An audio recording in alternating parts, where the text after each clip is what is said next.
요것만 한번 훑어보고, 신약은 아까 구약은 도표가 좀 간단했잖아요. 신약은 큰 덩어리로 그냥 예수님 사역, 마태, 마가, 누가, 요한복음까지 예수님 이야기 한 덩어리, 그 다음에 예수님의 그 뒤에 베드로, 바울, 뭐 요한, 이 사람들이 한 덩어리, 이렇게 두 덩어리로 나눌 거예요. 그래서 이 사복음서가 또 아시다시피 마태, 마가, 누가, 요한복음이 반복되는 거 있고 다른 거 있고 막, 그래서 여기 나온 얘기 여기 나오고 여기 나온 얘기 저기 나오고, 그래서 이거를 그냥 한 덩어리로 훑어볼 거거든요.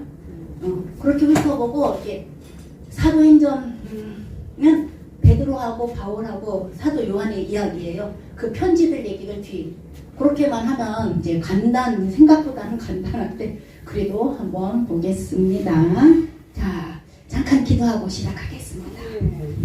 하나님, 우리가 아침에는 또 구약에서 하나님은 왕이세요, 섞이지 말고 그들을 정복해서 하나님 나라의 백성으로 삼으라는 그 성경의 주제를 가지고 잠깐 나눠봤어요. 오늘은 그 주제를 가지고 예수님을 믿는 사람들이 어떻게 살았는지, 그것을 또 편지를 통해서 또 함께 나눠보고자 합니다. 하나님 우리와 함께 해주시고 정말 시간이 후딱 갈 수 있도록 함께 해주세요. 예수님 이름으로 기도합니다. 아멘. 자, 그래서 아까 구약했고 좀 이따 신약할 건데 그 중간에 몇 년이라고요? 400년. 아까 출애굽할 때도 400년이라고 그랬잖아요. 이 400년이 있는데, 아까 말라기가 구약의 마지막인데 그때가 세계사로는 페르시아, 바사 시대예요.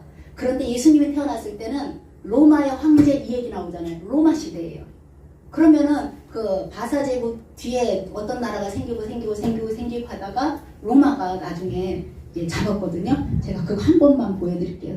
여기인가? 여기. 자, 여기 보면 왼쪽에 연대표가 있고 그 살색 같은 게 이집트. 그냥 색깔로만 보시면 돼요. 초록색이 애국, 그 다음에 메소포타미아가 바벨론, 그 옆에 하늘색이 로마. 로마. 로마. 그 옆에가 갈색이 헬라. 이거 두로와 시돈, 바벨론, 아람, 수리아, 히타이트족, 바사제국이 여기거든요. 이게 세계 역사를 이렇게 표시하는 게, 색깔이 이렇게 길으면 그 나라가 길게 이어간 거고, 색깔이 좀 짧아서 이렇게 잘라지면은 짧은 역사인데, 옆으로는 파워예요. 얼마나 큰 거. 지금은 크게 없지만 여기 애국 이집트가 초록색이 좀 뚱뚱하잖아요. 초록색하고 저 바벨론 보라색이 좀 뚱뚱한데, 이것이 어떻게 바뀌나 한번 볼게요. 이렇게 시대가 몇백 년이 흘러가면서 애국이 점점 커지고, 히브리도 이집트도 이렇게 솔로몬 왕 때, 다윗 왕 때 엄청 커졌잖아요. 여기 다윗 왕 때가 나오고 뿔좀 좀 나왔는데 이때가 커지고 애굽이 커지고 그 다음에 아스로 바뀌고 이래요. 이게 세계 역사예요. 이게 성경의 역사가 아니라 세계 역사. 그럼 갈수록 이렇게 보면은 이집트에 저기 위에 노란색이 아수르에 때 먹혔어요. 그래서 저렇게 없어지고 날씬해지고, 그 다음에 여기 애굽, 그 다음에 저 보라색이 저렇게 큰 거는 바벨론이 저렇게 커진 거예요. 아수르하고. 아수르가 뚱뚱해서 저기 북이스라엘을 먹을 때가 저때인 거죠. 그러니까 저기 보라색 좀 뚱뚱할 때가, 그때가 아수르가 북이스라엘을 먹을 때예요. 그리고 그래도 그 나라도 망하고 바벨론이 그 밑에 조금 있었는데요. 저쪽 가보면 맨 오른쪽에 보면 바사 제국이 이렇게 커진 거는 그 나라가 힘이 세지는 거예요. 땅덩이가 엄청나게 커져요. 세계 역사가 이렇게 흘러가요. 그러다 보니까 이렇게 이집트도 커졌다가 줄어졌다 커졌다가 줄어졌다 하는데, 무슨 색깔이 자꾸 저렇게 커지냐면 보라색이 자꾸 커져요. 저 나라가 어떤 나라냐면 저 나라가 커지면 다른 나라들이 줄어들어요. 왜 그래요? 그 나라를 먹었으니까. 먹어가지고 자꾸 세력을 키우는 거. 저 보라색이 어떤 나라냐면요, 로마예요. 로마가 갈수록 이렇게 뚱뚱해져요. 그래서 신약과 구약 사이에 요 로마가 등장할 거예요. 로마가 이렇게 엄청나게 커졌죠. 이 파워에 예수님이 오실 때가 언제냐면 AD 1세기가 저 위에 부분이거든요. 저 위에 부분부터 로마가 커지면서 로마가 그 예수님 오셨을 때 지배하고 있던 그런 상황이 저기 벌어지고 있어요. 그래서 오늘은 그냥 구약에서 신약으로 금방 못 뛰어나가고 이 400년의 역사를 조금 쳐다보고 건너갈 거예요. 자, 그래서 그 시대를 뭐라고 하냐면 신구 구약 중간 시대, 중간에 있다 해가지고 중간 시대 또는 암흑 시대라고 그러거든요. 암흑 시대는 힘들었다든지 아니면 정보가 잘 없다든지 이런 때가 암흑 시대예요. 그래서 오늘은 아까는 구약했고 그 다음 지금은 신구약 중간 시대 하고 그 다음에 어디로 갈 거냐면은 신약으로 넘어갈 거예요.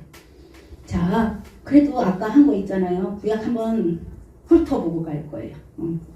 자, 창세기는 세계사로 시작한다고 그랬잖아요. 인간이 어떻게 만들어졌는가, 자연 만물이 어떻게 만들어졌는가, 이게 창세기의 존재 이유예요. 그래서 창세기에는 일반 인류의 역사, 누구나 해당되는 역사 하고 이스라엘 역사가 이 창세기에 들어있어요. 그리고 이집트로 끌려가면서 끝났잖아요. 그래서 족장시대, 이 부분 창세기와 별 연관이 연결되지는 않지만 족장시대이기 때문에 저기에서 발생했고요. 그 다음에 이집트에 내려갔지만 목적은 이집트가 아니라 가나안 땅에 가는 게 목적인데 이 가나안 땅에 가기 위해서 애국을 출발하는 내용이에요. 그때 시내산에서 법을 받았고요. 그래서 여기 법 이야기. 자, 그런 다음에 시내산에서 1년 2개월 있다가 하나님이 출발해라 한 게 뭐냐면 이동이 민수기. 일단 숫자 좀 세워봐라. 어떻게 출발해야 될까?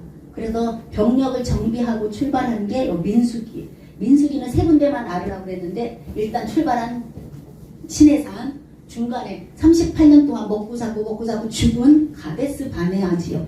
그 다음에 요단 동편의 모압 평지. 요 세 군데가 알면 민수기 이동은 끝났어요. 그 다음에 민수기 다음에 볼까요? 창출민 여호수아. 이제 모세가 죽고 여호수아가 가나안 땅을 정복하러 들어갔다. 신명기. 모세가 죽기 전에 이스라엘 백성들한테 제발 부탁하건대 너희가 섬기는 하나님이 진짜 하나님이고 가나안 땅에는 우상들이 정말 많으니까 섞이면 안 돼라고 강조하고 쓴 책이 신명기 유언장. 그 다음에 모세가 죽자 가나안 서쪽을 드디어 거기가 하나님이 예비한 땅이거든요. 거기에 들어가는 게 여호수아. 여호수아 시대에 사람들이 쫓겨났잖아요. 근데 여호수아가 죽으니까 어떻게? 내 땅 내놔 하고 쳐들어가요. 그게 바로 뭐냐면 사사기예요. 사사기. 쳐들어왔다가 이겼다가 쳐들어왔다가 이겼다가 이게 이제 사사기네요. 자, 사사기에 누가 등장한다 그랬냐면 룻이 등장한다 그랬어요. 룻은 왜 나왔다 그랬어요? 하나님이 왕인데 사람들이 보이지 않는 하나님을 잘 안 섬기고 힘 있는 자가 왕이 되니까 하나님이 왕이라는 것을 대신 알려주고 지도할 대리 통치자를 찾는데 그게 바로 다윗이었어요. 그래서 다윗을 찾아가려고 다윗의 할머니 룻이 나온 거예요. 룻. 여기서 룻이 나와서 다윗을 데려오기 위한 책이에요. 그래서 그 다음부터는 다윗에 관련된 얘기거든요. 사무엘상하는 다 다윗과 관련됐어요. 사울한테 쫓기는 이야기, 왕이 되기 전에 있었던 이야기, 그 다음에 왕이 된 이후의 이야기. 하여튼 사무엘상하는 다윗과 관련됐으니까 다윗이 쓴 책이 여기 뭐라고 그랬냐면 시편이라고 했어요. 인생 철학책이 시편. 그 다음에 다윗 뒤에 끝난 게 아니라 다윗 뒤에 솔로몬도 있고 왕들이 막 20명, 19명 있잖아요. 그 왕들의 이야기가 열왕기 상하예요. 열왕기 상하인데 이 열왕기는 왕들을 나열한 책이잖아요. 왕들을 나열한 책. 그래서 이 열왕기의 첫 번째가 누구냐면 솔로몬인데 솔로몬이 지은 책이 시편 잠언, 전도, 아가서예요. 솔로몬의 잠언이라 이러면서 하잖아요. 그래서 전도서, 아가서가 다 솔로몬과 관련되어 있기 때문에 열왕기서에서 읽어야 되고 그 다음에 이 왕들이 이렇게 자꾸 바뀌는 거는 뭐가 문제가 있냐면 하나님의 뜻에 맞게 나라가 이어지지 않고 있다는 거기 때문에 예언자들이 나와요. 12명이나. 그래서 예언서가 여기 12권 들어가 있고 그 다음에 포로로 잡혀가잖아요. 열왕기 하와 끝나면 다 포로로 가요. 포로로 잡혀가서 끝나는 게 아니라 포로의 기간에 있었던 일을 이 에스라가 역대 상하에 자기가 교과서를 아예 만들었어요. 너희가 누구냐면 하나님의 자녀다 너희는. 그러면서 족보로부터 시작해가지고 포로 시대 고레스 왕 때 포로에서 나오거든요. 그때까지 이 에스라가 줄줄이 쓴 책이 역대상하예요. 근데 그 포로 시대 때 여기 예레미야는 예루살렘에 있었고 끌려간 사람은 누구냐면 다니엘하고 에스겔이 대표적으로 나머지 백성도 끌려갔는데 거기에서 쓴 책이 뭐냐면 에스겔 다니엘서예요. 그 다음에 에스라도 포로 기간 내용을 쑥 적었고요. 그 다음에 에스라 시대에 첫 번째로 스룹바벨하고 예수아가 왔는데 성전을 못 짓게 사마리아 사람들이 방해했다고 그랬잖아요. 나도 하고 싶은데 끼워주지 않으니까 방해를 해서 16년 동안 중단됐다가 학계와 스가랴가 와가지고 격려를 했어. 너희가 하나님의 자녀인데 하나님의 거할 성전 하나님께들이 이 처소는 너희가 지어야 되지 않겠냐 해가지고 학계 스가랴서가 여기에 발생을 해요. 그런데 그때 성전이 완공된 뒤에 이제 다 끝났잖아요. 에스더 이제 바사 지역에서 에스더 사건이 벌어져요. 그래서 에스더 사건도 성경에 이렇게 들어왔어요. 자, 그 다음에 마지막으로 돌아온 사람이 느헤미야라고 그랬잖아. 이 느헤미야는 성전은 지어졌겠다.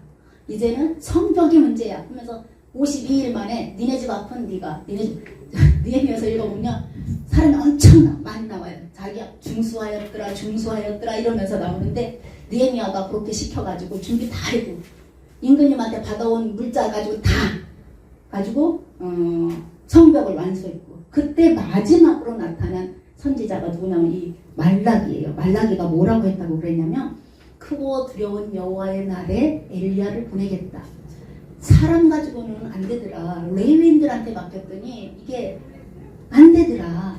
그러면서 여호와의 사자를 보낼 텐데 그 전에 엘리야를 보낼 거다. 그리고 딱 끝났어요. 그게 바사 시대예요. 근데 그러면은 새로운 시대에는 바사에서도 시작해야 되는데 바사가 아니라 로마에서부터 시작하거든요. 그래서 오늘은 그 부분을 같이 한번 볼 겁니다. 예수님 당시에 마태복음을 쉽게 말해 마태복음을 이해하려면 그때 당시에 세계의 사상, 철학, 사회, 정치 구조를 알아야 되는데 이게 바로 뭐냐면 로마 시대라는 거예요. 그러면 성경은 400년 동안 가만히 있었어요. 기록한 게 없어. 왜 그러냐 말라기 4장에서 끝나고 마태복음 1장에서 시작됐기 때문에 400년 동안의 기록은 없어요. 그럼 그 기록을 어디서 찾을 거냐?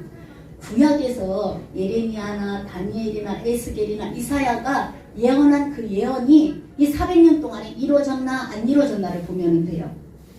그 400년 동안에 정말 그 예언자들이 예언한 내용이 400년 동안에 이루어졌으면 정말 모든 세계를 지배하는 이는 하나님이시고 이렇게 흘러가는 거예요. 자, 그러려면 우리가 두 가지를 좀 안경을 끼라고 하는데 두 가지를 기억할 게 있어요. 뭐냐면 유다 멸망에서부터 말라기에 이르는 과정까지는 이거 꼭 기억하셔야 돼요. 예언자들의 예언은 세계사를 향하고 있다. 이걸 기억해요. 예언자들의 예언은 세계를 향하고 있다는 거예요. 이스라엘을 향하고 있는 게 아니라 예언자들이 한 얘기는 뭐에 관한 거라고요? 세계 역사에 관한 거다. 이스라엘 니네만이 아니라 예언자들 예레미야, 다니엘 이 사람들이 한 얘기는 세계사와 관련된 예언이다라는 걸 기억하셔야 돼요. 자, 그건 꼭 기억하셔야 돼요. 자, 그러면 누가 예언을 했냐면 다 예언서잖아요. 17권이 다 예언서인데 이사야, 그 유명한 이사야는요 나라가 아직 멀쩡한데 뭐라고 예언하냐면 망한다 막 얘기하는 100년 뒤에 망한다. 700년 뒤에 신약 예수님에 대해서도 예언한 사람이 누구냐면 이 이사야예요. 이 이사야가 그 나라의 망함과 예수님의 오심에 대해서 얘기했는데 과연 그게 이 400년 사이에 일어났느냐 이거 문제고, 또 하나 그 유명한 예레미야는 52장까지 있잖아요. 이 예레미야는 유대의 멸망은 혼자 일어나는 게 아니라 세계사와 관련되어 있다. 세계 열방과 유대의 멸망이 얽혀져서 일어난다라고 예레미야가 예언을 했잖아요. 그래서 너희가 70년 동안 바벨론에 가서 섬겨라. 그러면 되돌아온다. 뭐 엄청 얘기를 했어요. 그러면서 뭐라고 했냐면 하나님의 나라는 망하지 않아. 회복돼. 하나님의 나라는 세계 제국 역사 속에서도 영원하다라고 얘기한 게 이 예레미야예요. 그래서 그래서 아까 세계 그 지도를 보면 다른 나라들은 중간중간에 없어졌는데 이스라엘은 아직 가늘게라도 살아남아 있거든요. 자, 그리고 또 다니엘하고 에스겔, 우리 유명한 다니엘 알잖아요. 다니엘하고 에스겔은 포로 시대에 그 바벨론에 가 있었던 사람들이잖아요. 이런 사람들이 어떤 예언을 했냐면 거기에 가가지고 환상을 보고 또 유대 멸망 이후에 열방 제국이 또 세계사와 얽혀 있다고 얘기하고 많은 얘기를 했고 또 느부갓네살의 그 꿈을 또 이 다니엘이 해석을 해주잖아요.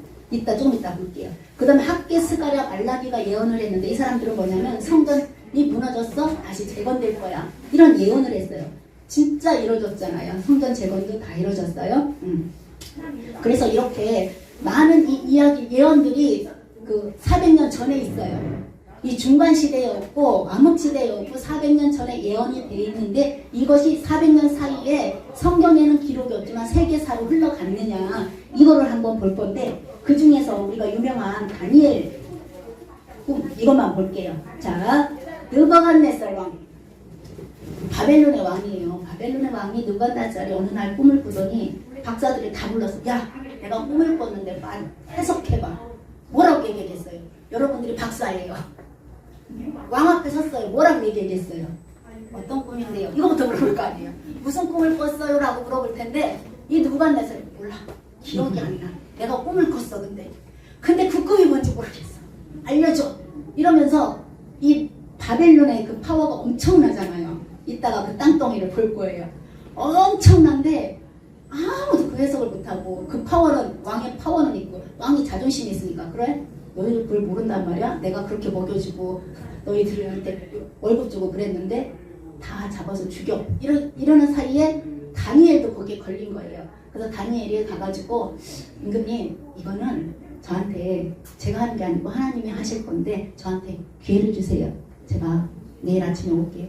그날 밤에 친구들하고 같이 기도했는데 하나님이 다니엘한테 그 꿈을 본인도 꾼 사람도 모르겠지만 다니엘한테 그 해석을 그날 밤에 줬어요. 어떤 꿈을 꿨느냐 이거 아시잖아요. 머리는 금으로 돼 있어. 커다란 신상인데 팔하고 어깨, 가슴까지는 은으로 돼 있어. 그 다음 배하고 이 넓적다리는 동으로 돼 있어요. 노수로. 그 밑에 다리는 종아리는 철로 돼 있고 그 밑에 발목은 철하고 진흙이 섞였어요. 이런 꿈을 꾸셨어요. 누구였나요? 깜짝 놀랐겠죠. 맞아. 근데 그게 무슨 뜻인데? 이렇게 되는 거예요. 그래서 바벨론이 하나님이 가르쳐준 대로 얘기를 하는 거야. 이게 어디에 있냐면 다니엘서 2장에 있어요. 37절에서 45절에 있는데 이렇게 얘기하는 거야. 하나님께서 당신에게 힘을 주셨잖아요. 당신은 지금 바벨론 왕 느부갓네살 당신은 지금 어디에 해당하냐면 이 금에 해당하는 바벨론 나라 금이에요. 근데 조금 있으면 당신보다 못한 나라가 조금 올라올 겁니다. 강하기가 왕보다 조금 못한 나라 금보다 조금 못한 나라는 이게 뭐냐면 바사제국이에요. 근데 바사제국이 땅덩이가 엄청 크거든요. 바벨론보다. 근데 그 바사제국도 바벨론을 멸망시킨 이 바사제국이 나타나요. 그러면서 그 다음에 또 무슨 나라 녹과 같이 아주 녹과 같은 나라가 나타날 거예요. 그 나라가 헬라인데 이건 알렉산더가 30년 이 알렉산더가 엄청 똑똑한데요. 젊은데 30년 만에 풍차다 죽었어. 일찍 죽었어요. 근데 그 부하들이 또 그 뒤를 좀 있긴 했어요. 그 다음에 헬라가 망하고 그 다음에 철같이 정말 강하기가 쇠 같은 그런 나라가 올 건데 그리고 그 나라 다음에는 나눌 거야. 그 나라 다음에는 나눠질 거야. 흙하고 철하고 이게 섞였잖아요. 발이. 그렇게 섞이는 나라. 그러니까 로마 제국 이후에 나라가 나뉘는 그런 나라가 올 겁니다. 이렇게 느부갓네살의 꿈을 다니엘이 해석을 해줬어요. 근데 이게 이 바벨론의 역사가 아니라 이게 어디의 역사예요? 세계의 역사라는 거예요. 그러니까 하나님은 그 바벨론의 그 느부갓네살 그 뇌에다가 세계 역사를 심어줬는데 그걸 누가 해석을 했냐면 다니엘이 해석해 준 거예요. 그래서 우리가 구약의 그 중간 시대를 보려면 그 예언자들의 예언이 세계를 향하고 있다는 거예요. 지금 느부갓네살은 바벨론에 현재 있거든요. 근데 그 사람이 꾼 그 꿈이 지금 앞으로 400년 사이에 일어나면 정말 이 예언이 맞았구나. 그리고 성경에는 기록이 없지만 그 예언대로 흘러가는구나를 알 수가 있어요. 그래서 첫 번째 안경은 그래서 예언자들의 예언은 세계사를 향하고 있다. 세계를 향한 예언이지 이스라엘만의 예언이 아니다. 이거를 기억하시고 두 번째로는 그러면 그 예언이 정말 이루어졌냐? 이게 이제 우리가 봐야 될 그런 내용이에요. 신구약 중간시대에 성경은 입을 다물었다고 그랬잖아요. 그렇지만 역사는 흘러가니까 지금까지 온 거거든요. 그래서 역사가 정말 그대로 됐는지 예언대로 되었는지 중간시대를 잠깐만 보고 넘어갈게요. 몇 년이라고 그랬어요? 400년. 느부갓네살에게 하나님이 외쳤잖아요. 하나님의 왕권. 그 다음에 끝을 얘기 안 했네. 사람이 손대지 아니한 돌이 여기 밑에를 다리를 쳐가지고 저게 산산이 부서졌어요. 이 신상이 싹 부서지고 그 던진 돌이 조각조각 나더니 태산을 이뤘다고 그랬거든요. 그거 꿈이 거기까지예요. 그러니까 이 모든 제국이 어떻게 된 거야? 망한다는 거잖아요. 망하고 손대지 아니한 돌은 사람에 의해서 생긴 제국이 아니라는 거예요. 하나님의 나라가 영원할 거라는 그 꿈을 이 느부갓네살이 이렇게 꾼 거예요. 거기까지 하나님이 그 세계사에 대한 예언을 느부갓네살의 뇌에다가 집어넣어준 거죠. 그래서 그 400년의 역사를 잠깐 이렇게 보고 갈 건데요. 조금 그렇구나라고 그냥 이거 그냥 들어주세요. 들어주셔요. 자, 그래도 이거 한 번만 볼게요. 바벨론이 요만한 땅이에요. 또 뭐 금에 해당하는 바벨론이 조만한 땅이거든요. 근데 여기에 이스라엘 백성들이 유대의 멸망이 세계와 관련되어 있다고 그랬잖아요. 요게 몇 년 있었냐면 70년 있었잖아요. 70년 만에 돌아오리라 하고 70년마다 종살이 하다가 여기를 누가 먹었냐면 누가 먹었어요? 바사가 먹었어요. 근데 바사는 200년 동안 통치를 했어요. 그래서 유대의 왕들이 대부분 이 예언자들이 다 이 바사와 관련되어 있어요. 페르시아와. 그 다음에 그 페르시아를 먹은 것이 누구냐면 알렉산더 대왕. 이 알렉산더 대왕은 철학자예요. 그래가지고 모든 세계를 헬라화할 거다 하고 꿈에 부풀어서 인도까지 가고 이랬거든요. 그러다가 오다가 죽었어요. 얼마 못했어요. 그랬더니 그 부하들이 그 넓은 땅을 프톨레마이오스 이집트의 그 왕이에요. 차지한 거예요. 셀주코스 이런 세계사에 나오는데 그냥 그런 이름이 있다고 이렇게 생각을. 이 사람들이 나누어서 통치를 해가지고 또 130년 동안 프톨레마이오스나 셀주코스나 이런 데에서 유다가 지배를 받았어요. 그러다가 무슨 일이 벌어졌냐면 너무 이게 지배받는 게 쉽지가 않잖아요. 지배받는 게 쉽지 않아서 독립운동을 했어. 대한독립 만세처럼 유다 독립 만세 많이 들어봤을 건데 마카비 혁명이라고 이렇게 들어봤을 것 같아요. 그래서 100년 동안 나라가 독립이 됐었어요. 그런데 이러나 저러나 세계는 아까 그 마지막 뚱뚱이가 누구였어요? 로마의 그 BC 63년에 폼페이우스 장군에 의해서 어쩔 수 없이 예루살렘이 이렇게 점령당하면서 끝나거든요.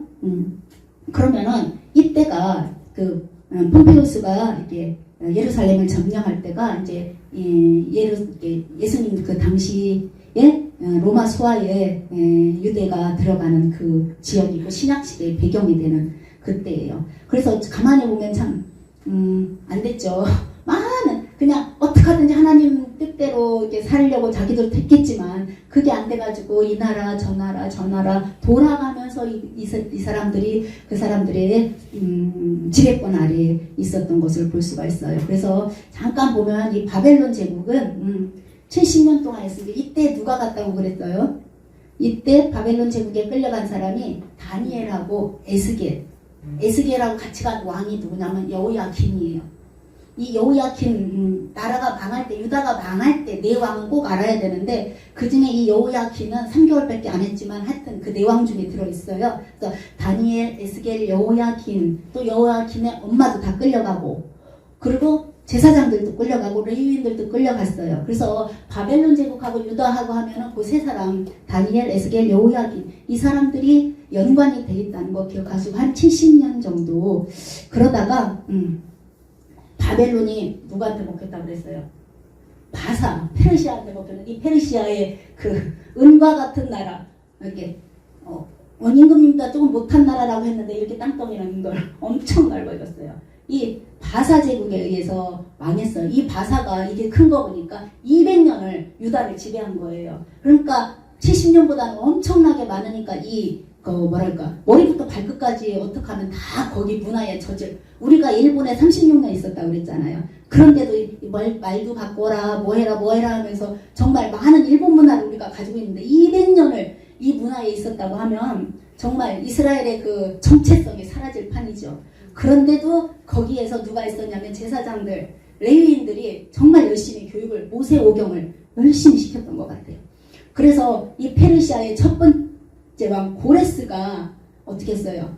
가라 해가지고 와가지고 성전을 지었잖아요. 근데 이 고레스뿐만 아니라 거기 다리오 왕 들어갔잖아요. 우리가 성경에 아하수에로 그 에스더의 남편 아닥사스다 왕, 그 느헤미야가 있었던데 이렇게 많은 왕들이 있으면서 누가 우리 성경과 관련돼 있냐면 다니엘이 그때까지 있었어요. 다니엘은 정말 하나님이 쓰신 것 같아요. 진짜 바벨론부터 바사까지 왕들이 바뀌어도 그 사람은 계속 왕들 옆에서 있었던 인물이에요. 자, 스룹바벨, 예수와, 학개, 스가랴, 에스더, 에스라, 느헤미야, 말라기 이런 사람들이 다 바사 제국하고 이 페르시아하고 상관이 있어요.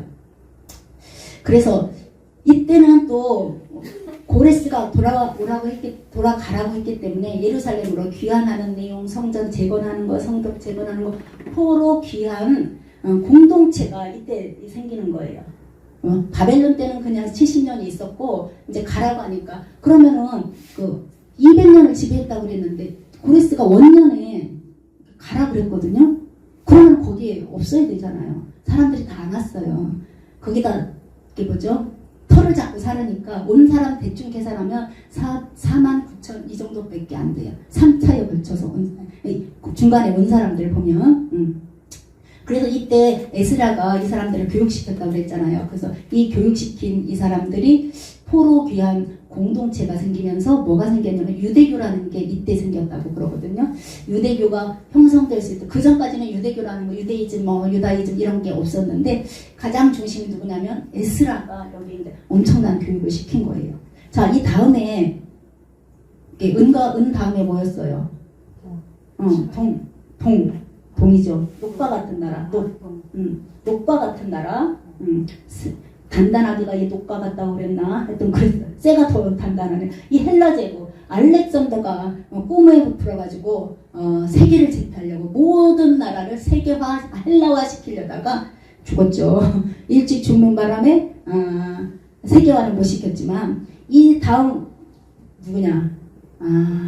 부하들이 이렇게 땅을 나눠 가졌어요. 셀주쿠스가 엄청나게 큰 땅을 가지고 프톨레마이스, 이게 이집트 지역이거든요. 이집트, 애국 이 지역을 이렇게 나눠 가지면서 또 여기 보면 이스라엘이 초록색에 있잖아요. 지금 그러니까 이 프톨레미 왕조의 영향을 받은 거예요. 그러다가 나중에 저 셀레우코스 저쪽 팀이 또 좀 뺏어가지고 이제 그쪽으로 또 지배하에 들어가고 그러니까 바벨론에 갔다 바사에 갔다 이게 헬라에 갔다 프톨레미우스에 갔다가 셀주코스에 갔다가 막 로마에 갔다가 이 바람잡이 없는 이 중간기예요. 지금 400년간 있었던 일이에요. 그런데 이 프톨레마이오스 1세는 이 당시에도 이스라엘 사람들이 저기 누구죠? 예레미야가 끌려갔다고 그랬잖아요. 근데 여기에 있었어요. 여기에도 유대인들이 살려고 가고 끌려가고 무슨 사정에 의해서인지 100만 명이라는 그 엄청나죠. 100만 명. 유대인들 디아스포라가 여기에 살고 있었다고 그러거든요. 그러면서 그들이 이게 뭐가 있었냐면 헬라어로 번역된 70인경이라고 들어봤을 것 같아요. 70인경이 저기에서 프톨레마이 2세가 그거를 번역한 것을 볼 수가 있어요. 그 다음에 또 여기 뭐가 있냐면 또 중요한 사람이 그 셀레우코스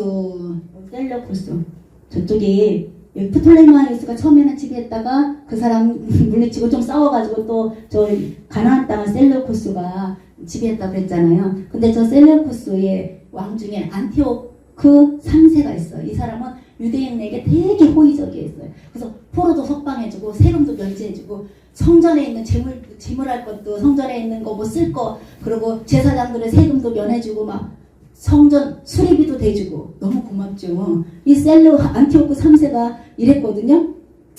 그런데 그 사람이 죽고 안티오쿠 4세가 들어오면서 무슨 일이 생겼냐면 로마가 자꾸 커지니까 로마가 조공을 자꾸 받는 거예요. 그러니까 이 안티오쿠 4세가 로마에 조공을 바치려면 밑에서 끄집어내야 되잖아요. 그래서 이 안티오쿠 4세가 정책을 바꿨어요. 그렇게 잘해주던 세금 면제, 성전 수리비, 그 제사장들 세금 보조비, 국가 보조비 이런 거 다 끊고 완전히 확 돌아섰어요. 어떻게 돌아섰냐면 희생제사, 번제 같은 거 금지, 안식일, 절기 지키는 거 금지, 율법 사본 파기, 할례 금지, 할례하면 사형, 이렇게 방을 붙였어요. 그리고 이교도의 재단을 도처에 세웠어요.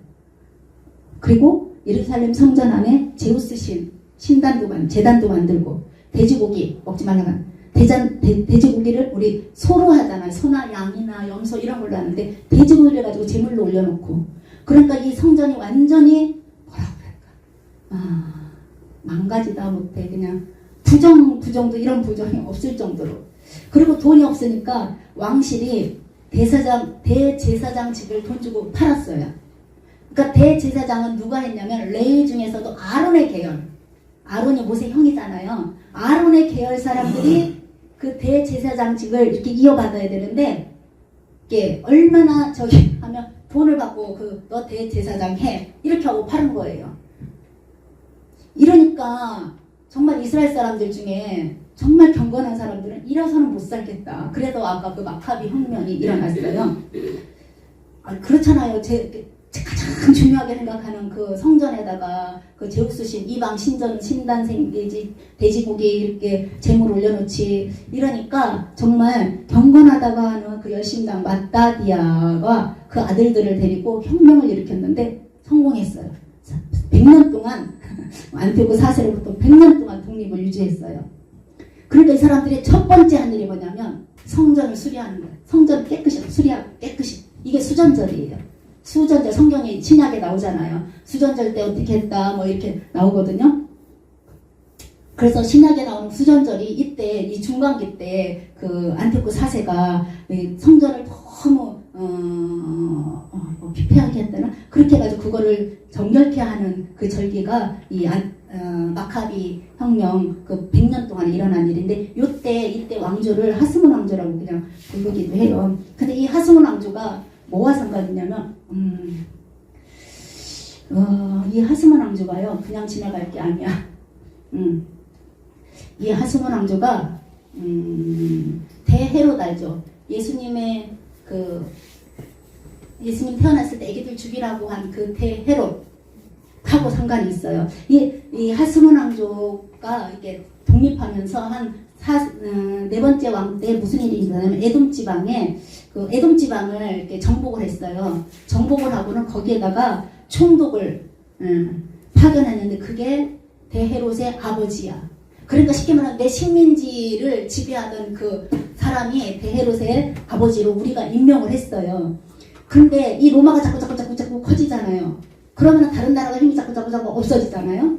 그러니까 이 헤스몬 왕조도 처음에는 왕이었잖아. 헤스몬 왕조라고 그러죠. 왕이었는데 왕 역할을 못하고 대제사장 역할만 하는 거예요. 왕위를 뺏겼어.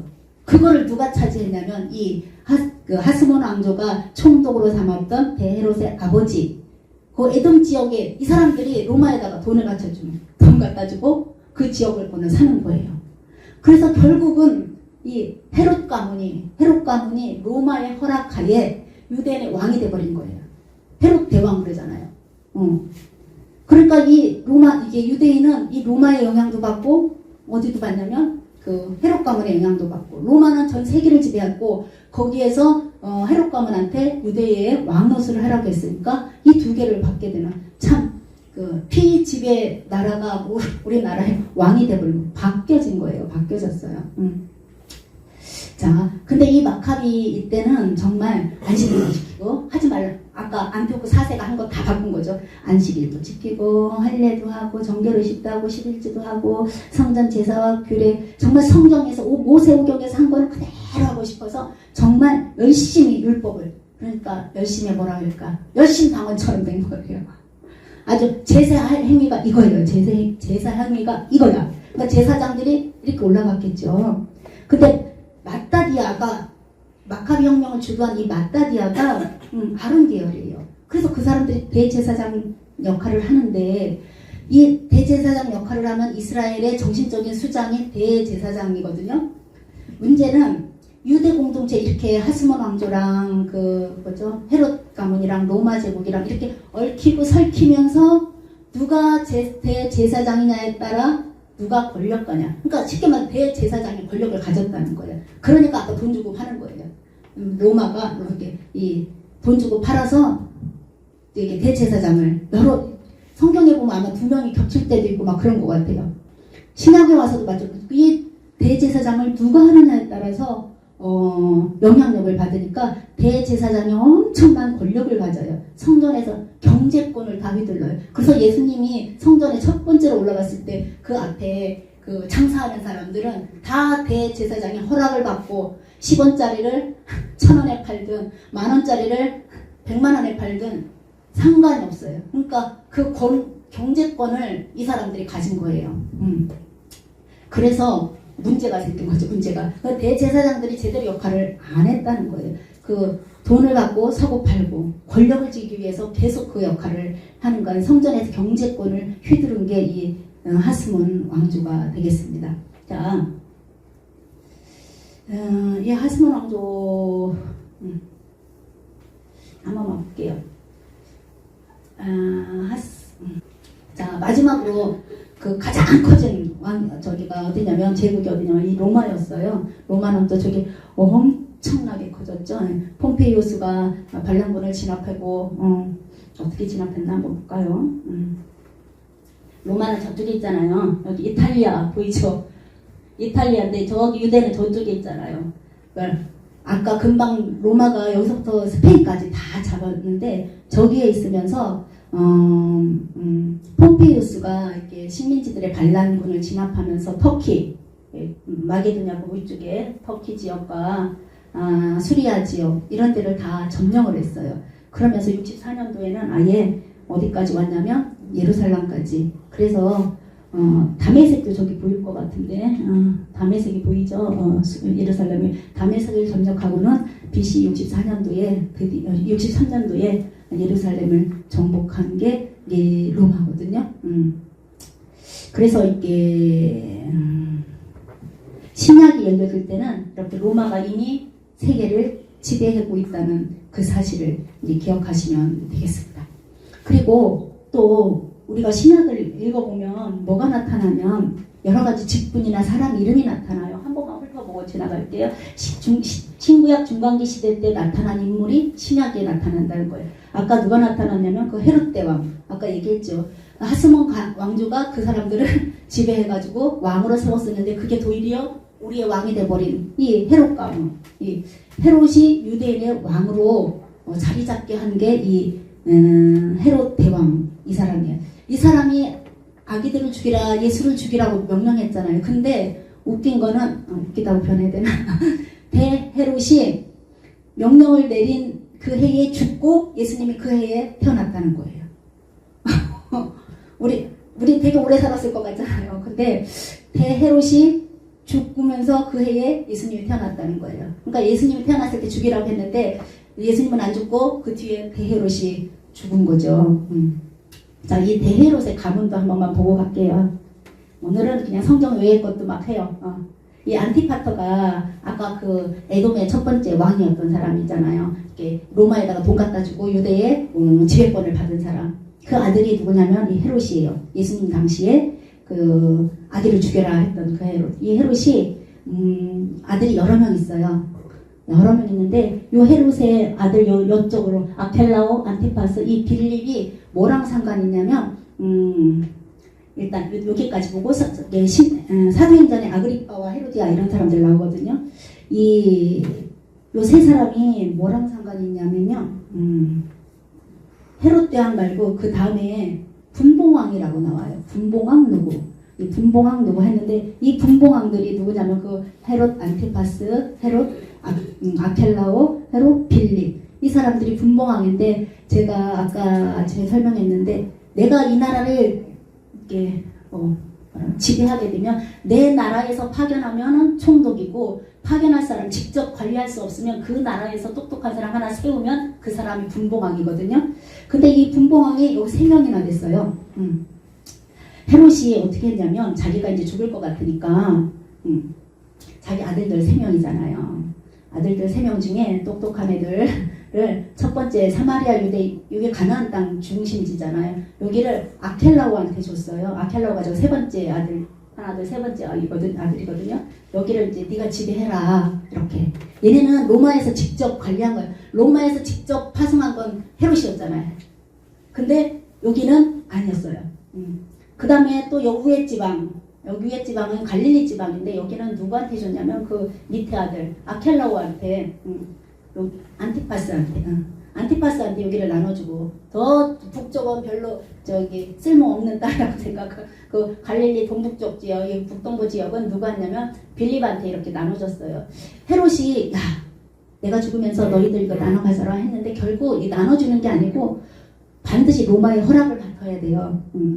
이 헤롯이 유언했다고 해가지고 그대로 되는 것은 아니고 로마의 인가를 받아야 되거든요. 그래서 이렇게 분봉왕 제도가 이렇게 있었고요. 그 다음 성경에 읽으면 금방 총독 나왔죠. 빌라도 총독, 또 누구 있어요? 벨릭스 총독, 베스도 총독. 이 사도행전에 나온 이 사람들은 로마에서 직접 이스라엘을 다스리라고 보낸 사람들이에요. 이 사람들은 총독이고 그 분봉왕은 총독이 없을 때, 마땅한 사람이 없을 때 그 지역에서 뽑아서 다스리라고 한 사람들이고요. 그 다음에 성경을 읽을 때 나타나는 사람들이 사내들인 공회회 의원이에요. 이 사내들은 공의회는 어떤 거냐면 유대인 자치 의결 기구예요.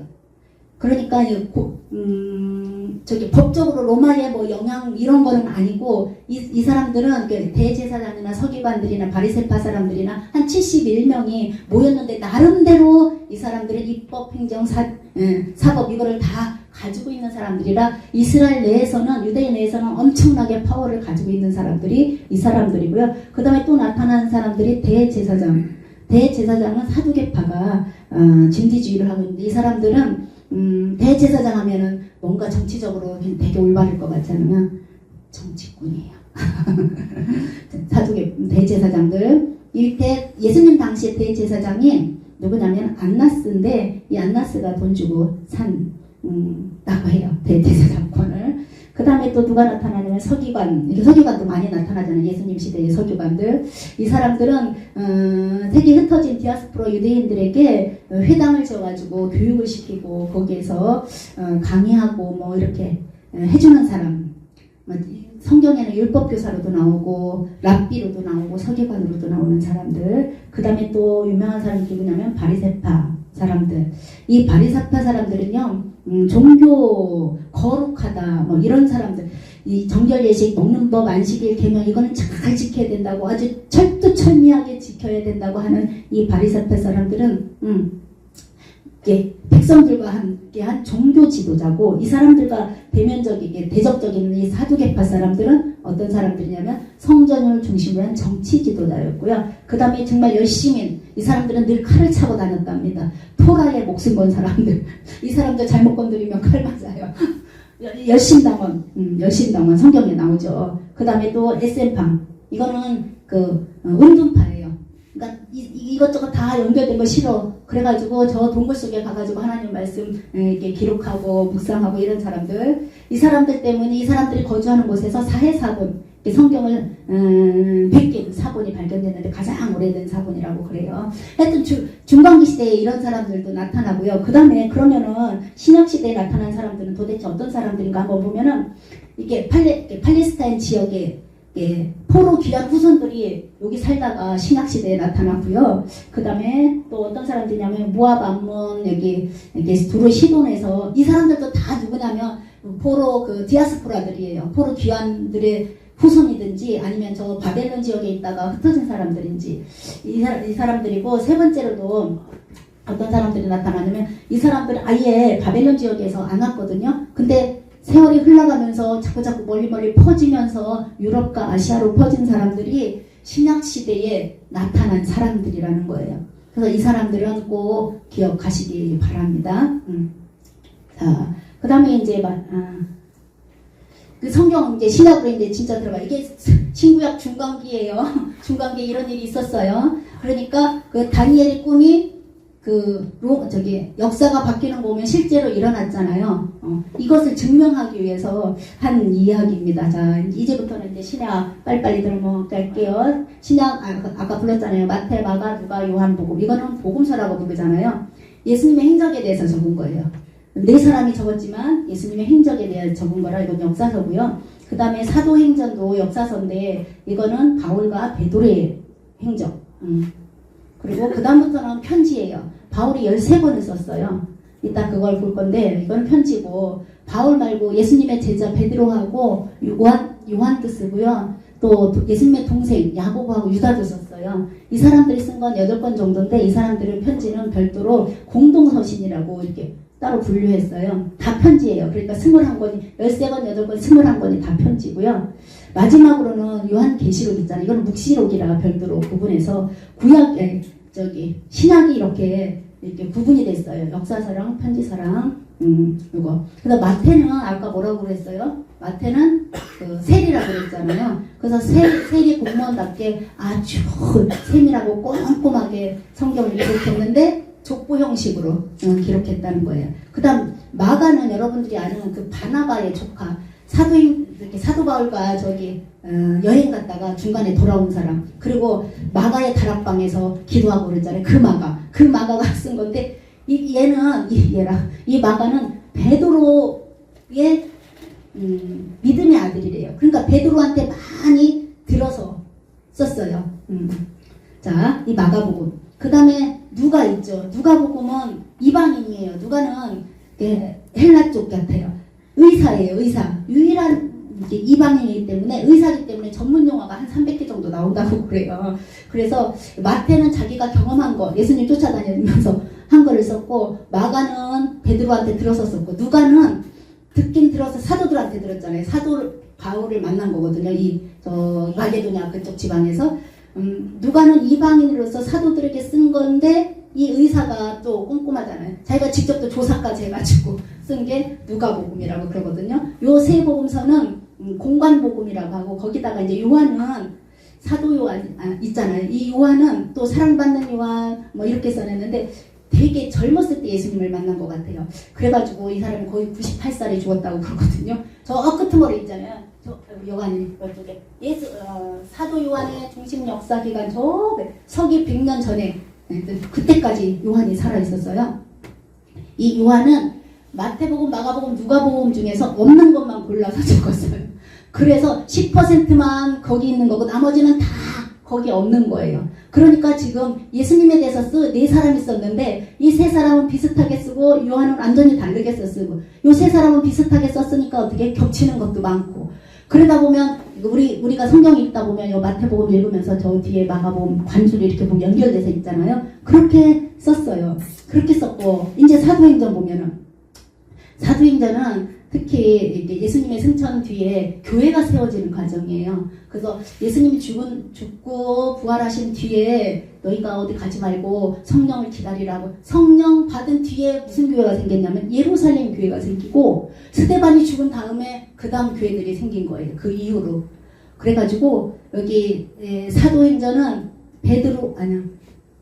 베드로 예루살렘 교회의 수장 베드로하고 이방 교회의 수장 바울의 역사가 거기 다 들어있어요. 이게 사도행전 우리가 볼 거예요. 그 다음에 바울 서신은 13권인데 자 한번 볼게요. 이거를 다 하려면은 그래도 자, 바울이 13권이라 돼 있죠. 여기 편지 13권. 제가 이거 이렇게 놓고 쓸게요. 노란색이 다 바울이 쓴 거예요.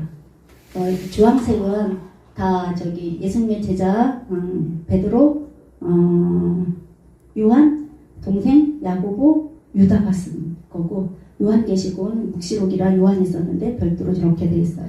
자, 이걸 언제 썼냐면 사도행전이 시작되면서 사도행전 속에 이게 거의 다 나와요. 여기 보면은 사도행전과 관련돼 가지고 나머지 히브리서하고 여기 요한 복음하고 1, 2, 3서 계시록만 빼고 나머지는 사도 바울이 그 여행하다가 막 교회를 개척하고 그 교회가 문제 생기면 편지 쓰고 한 내용이에요. 자, 한번 보겠습니다. 이거를 건너뛰어야 될 것 같은데 한번 볼게요. 그래서 성경을 읽다 신학은 제일 문제가 뭐냐면 어려운 문제가 이거예요. 사복음서가 제가 세 사람은 비슷한데 겹친 게 많고 한 사람은 거의 안 겹치고 이거를 어떻게 할 거냐. 그래서 이 사복음서를 하나로 통일하는 작업이 필요하고 두 번째로는 이 사도행전 1장부터 28장까지 그 속에 발생된 편지가 너무 많다는 거예요. 그런데 우리는 사도행전만 딱 읽고 발생된 편지는 저 뒤에 가서 읽잖아요. 그러니까 이게 언제 발생한 건지 무슨 사연 때문에 발생한 건지 몰라가지고 이 사도행전을 서신서에 연결하는 작업이 오늘 할 내용입니다. 그래서 이거 한번 보시고요. 그런데 이 사도복음서를 하나로 통일할 때 어떻게 할 거냐면 시간과 공간만 가지고 할 거예요. 시간은 6월절 기준이에요. 뭐 기준이라고요? 6월절. 1년에 한 번씩 돌아와요. 6월절이. 그래서 예수님의 생애를 이렇게 공생애를 6월절 한 번 할 때마다 내용이 조금 달라지는데 기준이 6월절이에요. 시간의 기준이. 공간의 기준은 가장 많은 데가 갈릴리 지역하고 요 유대 지역 두 군데를 왔다 갔다 하면서 할 거거든요. 이 공간과 시간 X좌표, Y좌표라고 하는데 그건 기억 안 해도 되고 시간은 6월절 기준으로 하고 공간은 갈릴리와 유대 요거를 기준으로 한번 해보겠습니다. 여기서부터 해야 될 것 같아요. 자, 지금부터 이제 자, 예수님은 여기 아시잖아요. 예수님의 고향이 어디예요? 갈릴리. 본래는 엄마가 거기서 했어요. 갈릴리에서 호적 때문에 베들레헴으로 올라왔잖아요. 그죠? 유대 지역. 이 두 지역을 지금 왔다 갔다 하면서 성경 사복음서를 할 거예요. 잘 위치만 기억하세요. 저 갈릴리 지역하고 여기 유대 지역. 여기서 태어났다가 지금 예수님의 사생이에요. 여기서 태어났다가 대헤롯이 죽이라고 하니까 어디로 갔어요? 이집트로 도망갔다가 그 왕이 죽으니까 다시 갈릴리로 간 게 예수님의 성경에 기록된 예수님의 사생의 다예요. 이게. 그 다음에 그러면은 예수님이 여기서 끝난 게 아니잖아요. 예수님의 공생애를 시작하는데 30살쯤 됐다고 그랬거든요. 그러니까 대헤롯이 없고 다른 헤롯이 왕이 됐을 때 얘기예요. 그러니까 예수님이 지금 아까 갈릴리로 내려갔잖아요. 거기서 아버지 하는 일을 도와줬어요. 그 목수 일을 도와주고 이제 이렇게 건장한 청년으로 사는데 그때 무슨 일이 있냐면 저 유대 옆쪽 여기가 사해고 저기 쭈루룩 이렇게 생기가 요단강이에요. 요단강 동쪽에 세례 요한이 센세이션을 일으키고 있어요. 엄청나게 일을 일으키고 있었어요. 이쪽에. 그래서 예수님이 드디어 30세에 내가 저기를 가야 되겠다 하고 나사렛에서 출발하는 거예요. 나사렛에서 이게 세례 요한의 집회 장소를 나타내요.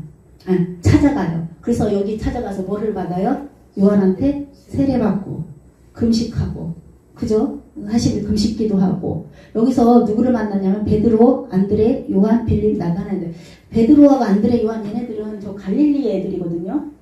얘네들도 지금 세례 요한이 너무 멋지니까 너무 유명하니까 그 집회에 참석했다가 예수님 만났어요. 그래서 예수님이 베드로, 안드레, 요한, 빌립, 나다나엘을 여기서 만나요. 그게 이제 공생의 시작이에요. 세례 받는 데부터 공생애가 시작됐거든요. 그래서 그 지역이 뭐냐면 베레아 지역이라고 하거든요. 베레아 지역. 그러다가 예수님 여기만 있으면 안 되잖아요. 어디로 갔겠어요? 예루살렘으로 올라가야지. 이제 여기 왔다가 예루살렘으로 언제에 맞춰서 올라가냐면 공생의 첫 번째 6월절에 맞춰서 여기 올라가요. 예루살렘에 올라가는데 사건을 일으키네요.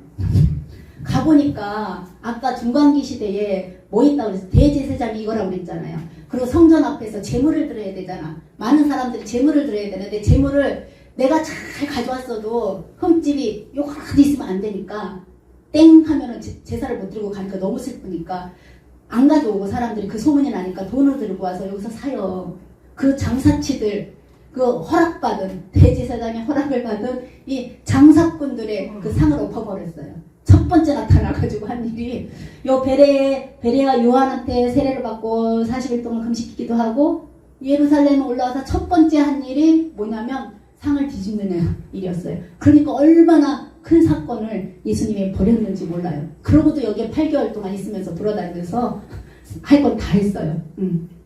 근데 이때부터 이렇게 바리새파들 또 누구야 제사장들 서기관들 눈에는 가시죠. 왜 저래? 왜 그러지? 이렇게 되는 거예요. 그래도 예수님이 워낙 말씀을 정확하게 하시고 하셨으니까 청중들이 자꾸 붙어요. 세례 요한에 있던 청중들이 다 자기한테 이렇게 몰려드는 거야. 이렇게 몰려들어요. 그래서 어떻게 했겠어요? 이제는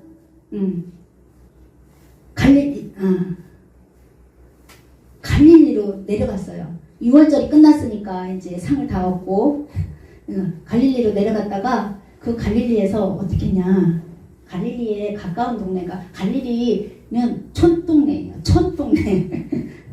우리 같은 동네. 근데 거기에 저 갈릴리 보이셔요? 나사렛. 갈릴리 중에도 이 나사렛. 여기는 진짜 저희 가봤는데 진짜 촌동네예요. 이 나사렛에서 살고 있잖아요. 근데 이 나사렛보다는 저기 갈릴리 주변이 조금 도시잖아요. 그래서 갈릴리 주변 어디로 왔냐면 저 가버나움 되게 많이 들어갔잖아요. 이 가버나움으로 이사를 와요. 이사를 와가지고 여기를 터를 잡는 거예요. 이 가버나움에서 이 터를 잡아요. 그래서 거기서 터를 잡고 있다가 두 번째 6월절 여기 가가지고 누구를 베드로, 요한, 야고보를 아주 훈련을 시키나 봐요. 측근 제자들을 이렇게 세워나갔다고 했거든요. 그러다가 두 번째 6월절, 그럼 1년이 지났다는 소리예요. 그죠? 첫 번째 6월절에서 상을 뒤집어 엎었는데 또 6월절이 되면 올라가야 되잖아요. 12살 이상 되면 다 예루살렘 올라가가지고 예배를 드려야 되니까 예루살렘에 두 번째 올라갔는데 세상에 뭐를 만났냐면 여기 올라가다가 혹시 베데스다 연못이라고 들어봤잖아요. 이 연못가에 있는 그 환자를 어떻게 했어요? 고쳐줬어요. 베데스다 연못이 성전 밖에 있다고 그러거든요. 여기는 안 나왔는데 여기 보라색이 아니고 예루살렘 성 아니고 저기 회색이 저기가 성전 있는 곳이고 그 위에 밖에가 베데스다 연못이 있다고 그래요. 여기가 예루살렘 그 도움이 있는 데거든요. 지금은. 그래서 베데스다 연못가에서 38년 된 중풍병자를 어떻게 했어요? 고쳐줬어요. 근데 문제는 뭐냐면 그날이 안식일인 거야. 어떻게 해야 돼요? 안식일 날은 하지 말아야 되잖아요. 이 엘리베이터 버튼도 누르지 말아야 되는데 사람을 고쳐줬다는 거는 이건 심각한 문제예요. 그래서 안식일 논쟁이 생겼어요. 안식일이 왜 이러냐? 안식일에 아무것도 하지 말아야 되는데. 그래서 바리새파들은 뭐라 그랬어요? 그 안식일, 규례, 규정, 뭐 제사 이런 거 완벽하게 하라는 대로만 해야 되는 바리새파들하고 아주 이렇게 생겼어. 그래서 바리새파 이 사람들이 예수를 죽이려고 작정을 해요. 그래서 어떻게 해요? 이제 또 내려가는 거야. 이제 사건을 벌려놓고 예루살렘 그 두 번째 6월절을 지키고 또 이제 갈릴리로 또 내려가요. 갈릴리로 내려가가지고 아까 이사 왔잖아요. 그 나사렛에서 좀 도시로 가버나움으로 이사 와가지고 12제자를 만들었어요. 그런데 세 번째 6월절이 됐는데 안 올라가는 거예요. 이번에는 세 번째 6월절이 되니까 예수님이 예루살렘으로 올라가야 되잖아요. 안 올라가. 안 올라가고는 어디로 돌아다니냐면 저 갈릴리 호수 저 동북쪽, 북쪽 여기 서북 여기 오른쪽 위에 보면 가이사랴 빌립보가 있거든요. 그래서 쭉 제자들을 데리고 가면서 가이사랴 빌립보에 가서 집중 트레이닝 훈련을 시키는 거야. 그러면서 내가 예루살렘 올라가서 죽을 거야. 그 얘기를 막 훈련을 막 시켜요. 그러고 나서 와가지고는 요 베세다, 아까 그 가버나움 그 주변에 베세다도 있어요. 거기에서 오병이어 기적도 일으키고. 그러니까 세 번째 6월절이 다 지나간 거예요. 예루살렘에서는 왜 안 나타나지? 이렇게 생각했을 건데 예수님은 하여튼 세 번째 6월절 안 돌아다니고 그렇게 제자들을 훈련시켜. 완전히 진짜 트레이닝 훈련을 시켰어요. 그런데 그 사이에 세 번째 6월절이 안 올라갔다고 그랬잖아요. 그 사이에 세례 요한이 목이 베어서 참수당해요. 그래서 이 예루살렘에 올라가지 않고 가이사랴 빌립보라는 지역에서 제자들을 훈련시키고 나니까 드디어 세 번째 유월절 지나고 네 번째 유월절 전에 초막절이라는 예루살렘 절기가 여러 개 있잖아요. 초막절이 있어서 이 오랜만에 이 초막절 예루살렘으로 다시 올라갔어요. 거기에 올라가가지고 또 예수님이 나타나니까 이 서기관들 이 사람들이 어떻게 또 무슨 일이야 하고 긴장을 했거든요. 자, 여기 한번 볼게요. 그런데 거기에 갔다가 여기는 베레아 지역으로 다시 옛날에 그 첫 번째 처음으로 사역 시작할 때 여기 베레아 지역에서 세례요한한테 세례를 받았잖아요. 근데 이제 마지막 네 번째 유월절쯤 되면은 예수님 죽을 거거든요. 근데 세 번째 지나고 초막절이 10월달인가 그 정도 될 거예요. 그러면은 유월절이 4월달쯤 되거든요. 1월달이 좀 우리나라나 4월달 되나 그렇게 될 거예요. 그러면은 예루살렘에 계속 있어야 되는데 안 그러고 베레아 지역으로 내려가서 한 3개월 동안 또 거기서 사역을 하는 거예요. 예수님의 마음을 알 수가 없어요. 알 수가 없어. 여기를 넘어가가지고 3개월 동안. 그럼 이제 드디어 이제 마지막 6월절이 다가오잖아요. 그래서 마지막으로 이제 6월절 지켜야 되겠다 하고 왔는데 예루살렘 올라가는데 뭘 타고 왔냐면 어린 나귀를 타고 오는 거예요. 어린 나귀를 타고 어머 장군처럼 이렇게 탁 나타난 거예요. 근데 여기서 또 뭘 했을까요? 또 그 제사 그 창사꾼들의 그 상을 또 뒤집어 엎었어요. 2번이나. 이제는 이제 더 이상 싸울래야 싸울 수가 없어요. 그래서 어떻게 되냐면 이게 체포당한 거예요. 체포당한 다음에 이제 6월절이 아직 시작 안 됐잖아요. 6월절 지키려고 올라가다가 그 앞에서 상을 다 뒤집어 엎었으니까 두 번째 청절 사건 한 다음에 3년 동안 뒤쫓아 다니고 뭐 하던 사람들한테 드디어 이제 체포를 당하고 그 다음에 이제 종려주일 주일 날잖아요. 종려주일 거기 또 화요일날쯤 되면 잡았으니까 이제 좀 신문도 했잖아요. 화요일날 저녁 때쯤 되면 신앙 논쟁이라고 있어요. 10편 110편이라고 그러거든요. 어려우니까 패스. 이렇게 신앙 논쟁을 하고 이겼어요. 예수님이 이기고 나가지고는 예루살렘 밖으로 나와가지고 감람산에서 아까 그 예루살렘이 성전이 보여요. 거기 감람산에 앉아가지고 예수님이 울고 있는 장면, 우리 권사님이 그 그림 있죠. 이렇게 앉아가지고 이렇게 쳐다보는 그 예수님의 심각한 모습 그림이 있었던 그 장면이에요.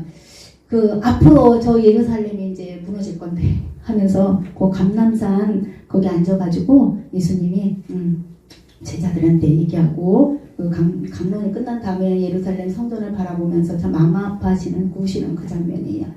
그렇게 하고 목요일 날 정도 되니까 이제 다락방에서 제자들한테 나 떠난다. 떠나는 게 뭐예요? 나 죽는다. 이 얘기를 또 하시는 거예요.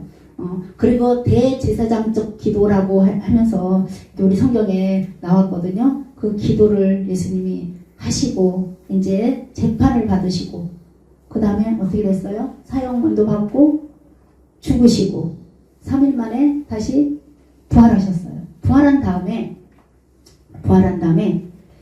예수님의 제자들한테 나타나는데 3번 나타났어요. 무덤에서 베드로하고 요한이 달려갔을 때 베드로 엠마오로 내려가는 그 제자들에게 그 다음에 그날 밤에 숙소에 모여있던 제자들에게 하면서 또 얘기를 하는 거야. 나 떠난다. 유언 강론하셨던 거 성령을 기다리라. 내가 떠나면 성령을 너희한테 보내줄 테니까 그 성령을 갖고 너희가 증인이 되라. 이렇게 얘기를 하셨어요. 그리고 어떻게 했겠어요? 어떻게 했어요?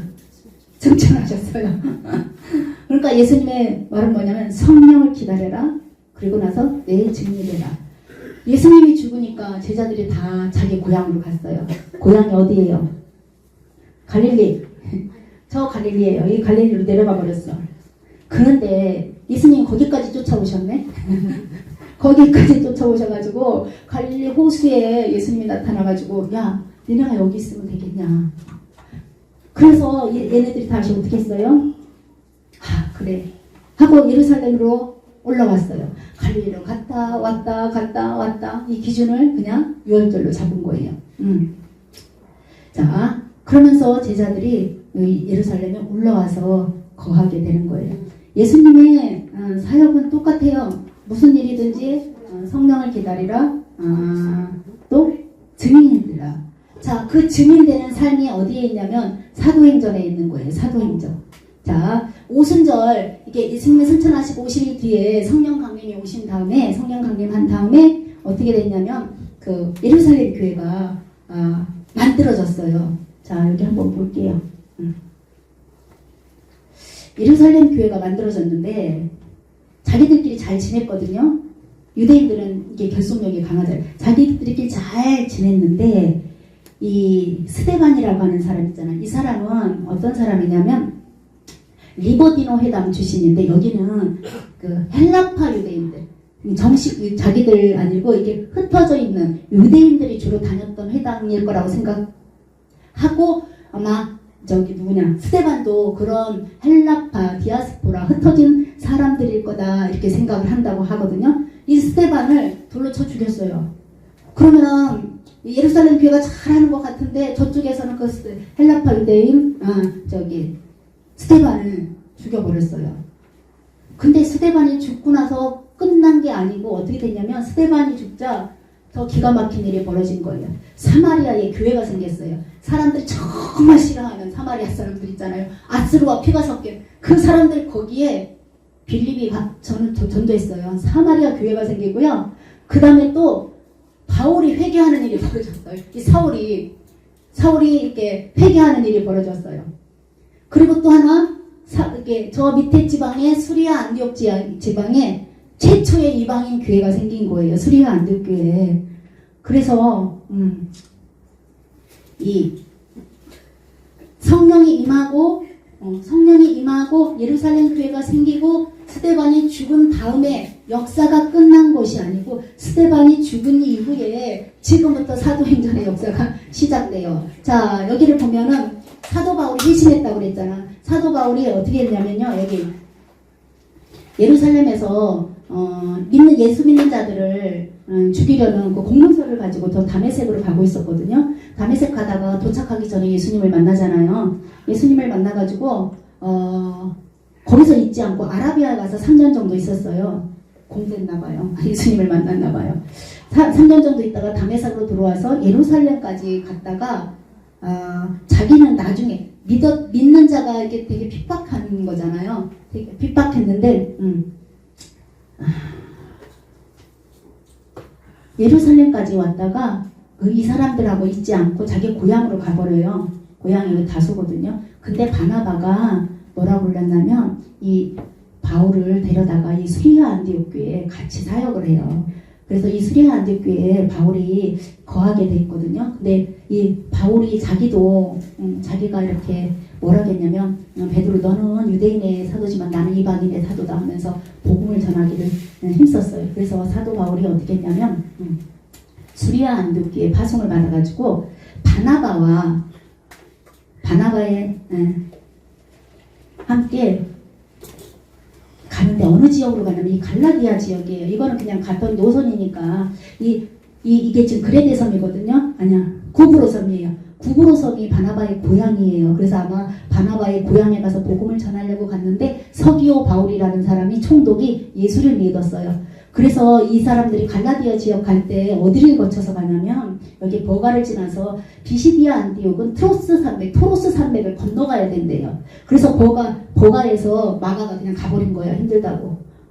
무슨 이유인지 모르지만 버가에서 마가가 가버리고 이 두 사람이 토로스 산맥을 건넜어요. 근데 거기에 가니까 뭐가 있냐면 비시디아 안독이 있는데 이 서기오 바울의 고향이 비시디아 안독이라는 소리가 있대요. 그래서 서기오 바울이 자기가 예수님을 믿으니까 좋아서 내 고향에 가서 복음을 전해달라 해가지고 이렇게 이 지역에 이렇게 다 지나갔는데 이 루스드라에서 누가 만났었냐면 디모데가 있었어요. 바울이 돌에 맞아 죽으려다가 살아난 곳이 이 루스드라인데 여기에 디모데가 그 정도에 있었거든요. 그때는 몰랐어요. 그래서 그냥 거꾸로 이렇게 돌아왔어요. 복음을 전하고 갈라디아 지역에 갔다 오니까 갈라디아 지역에 뭐가 생겼냐면 교회가 하나 생겼어요. 자, 그래서 갔다 오니까 수리아 안디옥 교회가 난리가 난 거예요. 예루살렘에서 내려와가지고 야 그래도 니네가 할례를 받아야 된다 이 말을 다 하니까 그동안은 할례 안 받고 예수 그리스도만 믿으면 된다고 했는데 그래도 니네가 할례를 받아야 된다고 하니까 이 안디옥 교회가 다 흔들렸어요. 그래서 어떻게 했냐? 이 바울하고 바나바가 그 질문지를 가지고 올라간 거예요. 예루살렘 총회에다가 우리가 이게 복음만 들면 예수만 믿으면 구원을 받는다고 했는데 니네가 내려와가지고 할례는 기본으로 받아야 되지 않냐 해가지고 여기가 난리 났다. 어떻게 하면 좋냐 이래가지고 어떻게 했냐 올라갔어요. 바울과 바나바가. 근데 결국 예루살렘 총회에서 네 말이 맞다. 니네 말이 맞아. 할례 안 받아도 돼 하는 공문서를 또 받아가지고 이 신라를 데리고 내려왔어요. 그래서 이제 정리가 다 끝났어요. 그러니까 바울이 이제는 또 가봐야 되겠다. 지난번에 갈라디아 지역 내가 가서 교회를 세우고 왔는데 어떤가 하고 다시 가봐야 되겠다 하고 또 바나바한테 얘기를 했죠. 그래가지고 바나바야 우리 갈래? 그러니까 바나바가 내 조카 마가 데려가자. 걔가 지난번에 왔다가 갔잖아. 못해. 바울이 되게 성질이 나와요. 성깔이. 나 안 데리고 가. 그래서 갈라졌어요. 심각하게 싸우고 뒷판 싸우고 바울은 아까 신라 데리고 왔잖아요. 신라 데리고 가고 바나바는 마가 데리고 가버리고 지난번엔 배 타고 갔잖아요. 북으로 바나바 고향에 가서 복음 전하는 이제는 거기로 안 가고 육로로 가요. 이렇게. 이 다소가 바울의 고향이에요. 여기 가서 아까 갔던 더베, 루스드라, 이고니온 또 비시디아 안디옥 이렇게 가요. 여기가 가까워서 여기 갔지만 본래는 에베소가 이 아시아의 중심 도시예요. 그래서 바울이 어디를 가고 싶었냐면 저 에베소를 가고 싶었던 거예요. 저 에베소를 가고 싶은데 성령님께서 막았다고 했어요. 그래서 못 가고 그럼 저 북쪽으로 갈까? 흑해 쪽으로? 거기도 안 돼. 결국은 어디로 갔냐면 비시디아 안디옥에서 드로아로 가가지고 여기서 누가를 만나요. 의사 누가. 그래가지고 요 유럽으로 마게도냐의 빌립보 이렇게 네아폴리를 거쳐서 빌립보가 그 중에 가장 큰 도시인데 이 빌립보는 로마의 태역군인들이 살던 도시라 잘 살아요. 그리고 루디아가 여기 있었는데 자주장사라고 했는데 로마의 태역군인들의 계급은 옷 색깔로 빨간색일수록 계급이 옛날에 높았다는 거예요. 그래서 자주장사가 잘 돼가지고 루디아가 아시아 이쪽 갈라디아 쪽에 있는 도시 출신인데 거기 가서 장사를 하고 살았어요. 네아폴리, 빌립보에 가서 누구도 만났어요. 간수, 감옥에 신라하고 제가 30분이 언제까지 하는지 몰라가지고 말이 빨라지는 거 같아요. 아까 좀 늦게 시작했는데 좀만 할게요. 그래도 그 빌립보에 가서 감옥에 갇혔어요. 그래가지고 그 감옥 간수를 주 예수를 믿으라 그리하면 너가 내 집에 구원을 얻으리라 한 데가 여기예요. 그리고 요 빌립보가 돈이 많다 그랬잖아요. 태역군인들이 많아서 바울의 열렬한 후원자예요. 무슨 일이 있으면 바울이 감옥에 있으면 거기도 후원금 주고 고린도에서 힘들면 고린도에다 돈 보내주고 이 빌립보 교회 짱이에요. 이 빌립보에 교회가 하나 세워졌어요. 그리고 여기서 좀 더 내려가면 데살로니가라고 있어요. 이 데살로니가에서 복음을 전하는데 여기도 교회가 하나 생기진 거예요. 근데 이 교회는 3주밖에 복음을 안 전했어요. 왜 그러냐면 저기 아까 그 사람들이 자꾸 쫓아와가지고 유대인들이 쫓아와가지고 자꾸 방해를 하니까 그래서 여기 베레아로 갔다가 도저히 안 돼가지고 신라야 누가야 너는 여기 있어라. 그리고 자기 혼자만 여기 아테네로 내려왔어요. 여기 아테네로 내려와 너무 미안하잖아. 그리고 여기 있다가 아테네에서 그 철학자들과 논쟁을 하는데 말이 안 통해가지고 결국은 니네 좀 빨리 내려왔으면 좋겠다. 나 힘들다. 그러는데도 편지를 보냈어요. 나 힘드니까 니네 빨리 내려와라. 나중에 내려와요. 그리고 고린도로 들어가서 여기서 사역을 해요. 여기서 사역을 하니까 무슨 일이 벌어지냐면 아까 누구죠? 누가랑 디도, 신라 얘네들이 내려오면서 편지를 가져왔어요. 뭐라고 해야 되나? 데살로니가에 교회가 생겼대요. 3주밖에 복음이 안 들어갔는데 데살로니가에 교회가 생겼대요. 그 소리를 듣고 쓴 편지가 데살로니가 전서예요. 그거를 듣고 고린도에서 그러니까 썼어요. 그러다가 좀 한참 목회하다 보니까 그 데살로니가 교회에다가 또 두 번째 편지도 쓰는 거예요. 왜 썼냐면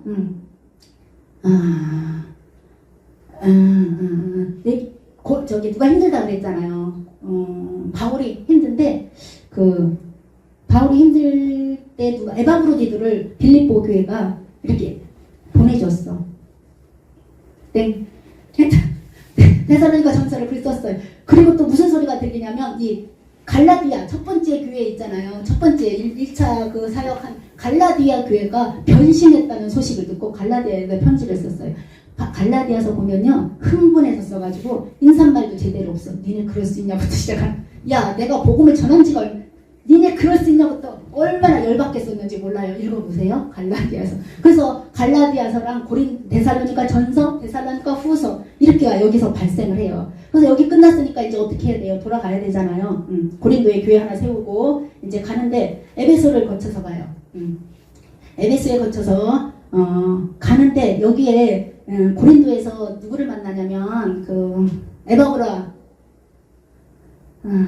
목사님 브리스길라와 아굴라 브리스길라와 아굴라를 데리고 가요. 그 사람들이 로마에서 쫓겨났거든요. 그래서 이 사람들을 에베소에 놓고 너 여기서 좀 바울의 목표는 저 에베소예요.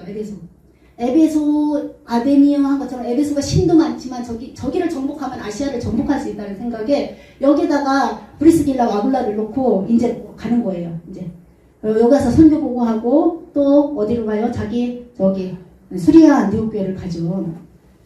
자, 그러다가 조금 더 있으니까 또 바울이 또 근질근질해요. 자, 또 가자. 그리고 또 가기 시작해요. 여기서 출발. 어디로 가겠어요? 갈라디아 지역 또 가는 거예요. 여기 내가 아까 했던데 잘 있나 보고 확인해보고. 근데 저 첫 번째 갈 때 그 디모데가 돌에 맞을 때 있었다고 그랬잖아요. 디모데를 데리고 갑니다. 디모데가 복음 잘 들어갔나 봐요. 그래가지고 이번에는 진짜 목적지인 에베소를 가요. 에베소에서 한 3년 정도 아마 양육을 한 것 같아요. 그래서 여기 에베소를 거쳐가지고 이 에베소에서 사역을 하고 있는데 고린도에서 사람들이 와요. 고린도 교회가 난리가 났다는 거예요. 사도 바울 가짜라고. 그래서 그거에 대해서 편지 쓴 게 뭐겠어요? 고린도 전서예요. 내가 금방 건너갈게 하고 편지 썼어요. 근데 금방 건너갈게 하고 편지 썼는데 못 갔어요. 그래가지고 약속을 안 지켰어. 욕을 대빵 먹었겠죠. 그래서 디도한테 눈물의 편지를 써서 디도한테 보냈는데 결국 못 갔어요. 근데 그때 에베소에서 폭동이 일어나가지고 에베소에 있을 수가 없어가지고 저기 바울이 어디로 가냐면 저 유럽 지역으로 가는 거예요. 여기 빌립보 지역, 마게도냐 지역으로 가거든요. 여기에서 보니까 여기서 디도를 만났어. 디도가 편지를 갖다 주고 와야 되는데 그 사이에 폭동이 일어나가지고 저기 빌립보 지역까지 갔는데 그 디도가 그 소리를 듣고 빌립보로 올라왔어요. 그런데 내용이 뭐냐면 바울 사도님 해결 잘 됐어요. 걱정 마세요. 하니까 또 편지를 썼어요. 고린도에다가 두 번째 편지. 그게 고린도 후서예요. 고린도 후서를 빌립보에서 썼어요. 그래가지고 이제 내려가잖아요. 여기도 내려가고 고린도에 가서 이제 고린도에 가서 지금 세 번째 이게 여행이잖아요. 이 고린도에서 뭐를 하냐면 앞으로 내 계획은 로마에 가는 게 내 계획이야. 스페인 가는 게. 그래서 로마 사람들한테 편지를 써요. 내가 앞으로 여기를 가면 로마를 거쳐서 어디를 갈 거냐? 스페인을 갈 거야. 니네가 후원 좀 해줄래? 하고 편지를 썼어요. 그게 뭘까요? 그게 무슨 편지일까요? 로마서. 로마에다가 썼으니까 로마서를 여기서 썼어요. 근데 예루살렘 총회에 처음에 참석했을 때 무슨 일이 있었냐면 그 예루살렘 총회에 참석했을 때 예루살렘이 교회가 힘들거든. 그러니까 바울아 네가 저기 후원 좀 헌금 좀 걷어줄래? 하는 그 사명을 받아가지고 바울이 이렇게 1차에 갈 때나 2차에 갈 때나 3차에 갈 때나 다 다니는 교회 왜 반복해서 갈 줄 알아요? 그 전에 예루살렘 교회가 힘들 때 같이 예수 믿는 사람이니까 니네가 도와줘 헌금 좀 모아놔. 헌금 얘기 나오잖아요. 성경 읽을 때 내가 갔을 때 거두지 말고 미리 준비하라는 소리도 있잖아요. 다 그렇게 얘기가 갔는데 로마를 여기서 직접 가면 빠른데 안 가요. 왜 안 갔을까요? 제가 얘기했잖아. 헌금 거들러 가요. 헌금 모아놓은 거 그거 받아가려고. 헌금 받아놓은 거 이렇게 받아가려고 여기를 걸쳐서 가요. 에베소 그렇게 애지중지한 에베소 갈 시간도 없어요. 오순절에 맞춰서 가려고. 그래서 요 밀레도를 거쳐서 이렇게 왔는데 헌금은 가지고 왔는데 여기서 어떻게 됐어요? 바울이 체포됐어요. 그래서 제목은 헬라 사람을 데리고 성전의 뜰에 밟았다는 제목으로 체포가 됐어. 그래서 바울이 생각하다 못해 안 되겠다. 나 로마 시민이거든. 내가 황제한테 상소를 한다. 그래서 이렇게 로마로 가게 됐어요. 로마. 꿈에 그리던 로마를 공짜로 가게 됐어요. 그 뭣도 있어요? 옆에 호위병도 있고 군인들이 다 호위해주고 뱃값도 안 받고 먹여주지 재워주지 아주 좋아요. 자, 가이사랴 감옥에서 한 2년 정도 있었고요. 여기 가이사랴 빌립보 여기가 다 항구 도시잖아요. 그래서 시돈을 거쳐서 이거는 지금 군인 배를 타고 가는 거예요. 4차. 여기 이렇게 갔어요. 여기 가다가 우라블로라는 광풍도 만나고 가지 말라고 했더니 배 주인이 안 돼 가야 돼 해가지고 떠나서 그래서 결국 어디로 갔어요? 로마에 가면 죄인이니까 로마 감옥에 있어야 되잖아요. 이 로마 감옥에서 또 편지를 썼어요. 에골빌드, 에베소서, 빌립보서, 골로새서, 빌레몬서. 이게 빌립보서는 아까 그랬잖아요. 저기 바울의 든든한 후원자, 돈 많아가지고 든든한 후원자. 나머지 빌립보서, 골로새서, 빌레몬서는 그 오네시모 때문에, 골로새서 여기 사람들하고 연관이 있기 때문에 그 아시아 지역에 편지 보내면서 빌립보서도 같이. 그래서 빌립보서 이게 고린도 감옥에서 네 개의 편지가 발생해요. 지금 서신서 하는 거예요. 그 다음에 어떻게 했어요? 여기서 있는 게 아니라 이렇게 나왔어요. 바울이 여기서 이 사도행전은 바울이 여기 감옥에 갇혔다는 걸로 끝났기 때문에 죽은 줄 알았는데 사도 바울 아직 안 죽었어요. 여기 감옥에 있다가 나와가지고 또 복음 전하러 다니는 거예요.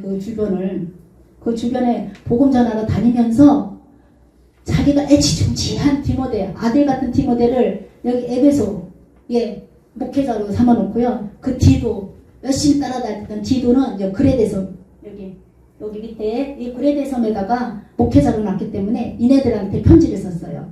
그게 디모데 전서이고요. 에베소로 보낸 게 디모데 전서고 여기 로마 감옥을 나와가지고 여기 그레데 섬에 디도한테 보낸 게 디도서예요.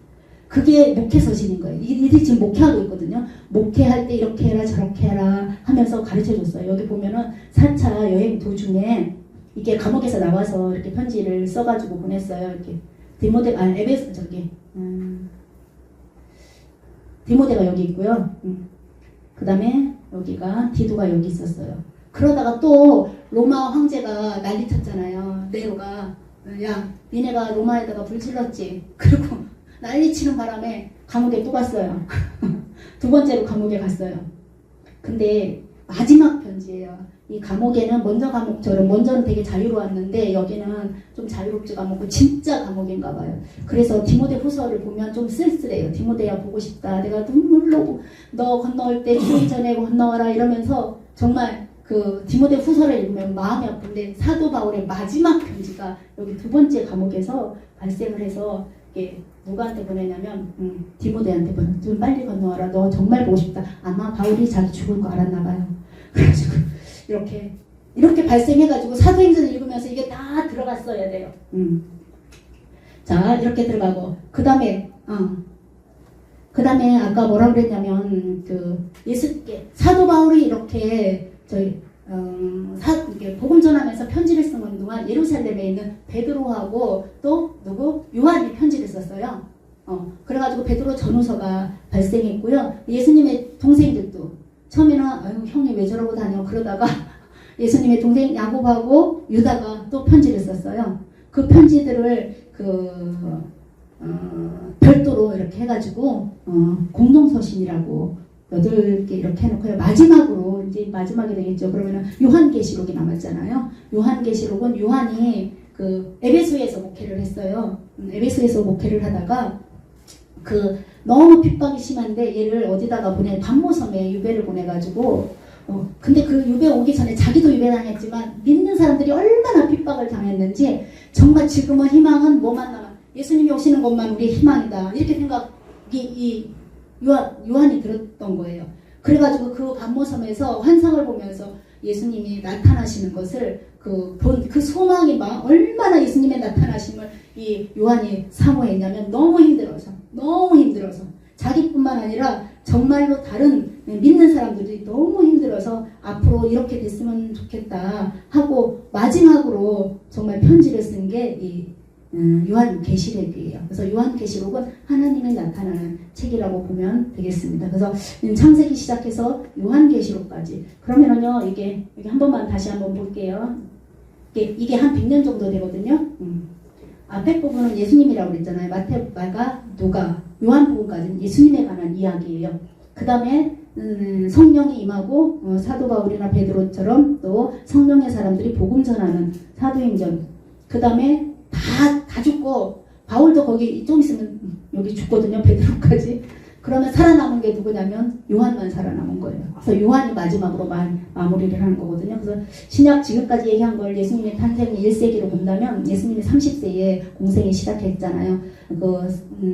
세례 요한의 베레아 그 장소, 집회 장소에 가서 세례를 받음으로 이제 시작했고, 그 다음에 공생에는 한 3년 정도 되는데 6월절을 기준으로 오르락 내리락 하면서 성전도 뒤엎으셨다가 말씀도 가르쳤다가 그리고 결국은 사역을 끝내고 하늘나라 올라가시면서 성령을 기다려라. 그러면 증인이 되라. 그리고 나서 사도행전 1장 8절 말씀이에요.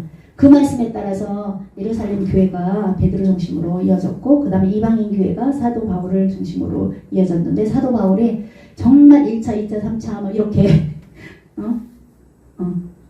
여러 기간 동안서 복음을 전하다면서 발생한 서신서들이 이게 바울하고 베드로가 순교했다고 이렇게 써 있잖아요. 사도행전이 끝나면서 바울이 죽은 게 아니에요. 이 이야기가 끝난 거지. 나머지는 다 어디서 하냐. 사도행전 밖에 있는 이 서신서를 다 꿰뚫으면 이렇게 연결된다는 거예요. 그래서 여기 보면은 예루살렘이 AD 70년에 디도 장군에 의해서 망하거든요. AD 아까 BC 63년에 그 폼페이오스가 이렇게 예루살렘을 정복했다 그랬잖아요. 많이도 버텼네요. 많이 한 100년은 버틴 것 같아요. 자, 그러다가 망했고요. 여기 편지. 그래서 데살로니가 전서 후서 갈라디아서는 1차 때 고린도에서 쓴 거고, 예, 고린도 전서 후서 갈라디아서는 로마서는 고린도 전서는 에베소에서, 고린도 후서는 거기 마게도냐 가가지고 쓰고, 로마서는 고린도에서 이렇게 썼고, 자, 이거는 감옥에서 편지 썼고요. 나와가지고는 그 디모데하고 디도한테 목회서신을 쓰고 2차 감옥 수감 중에 마지막으로 디모데에게 편지를 쓰고요. 그 다음에 마테마가 누가요? 이거 되게 일찍 썼을 것 같잖아요.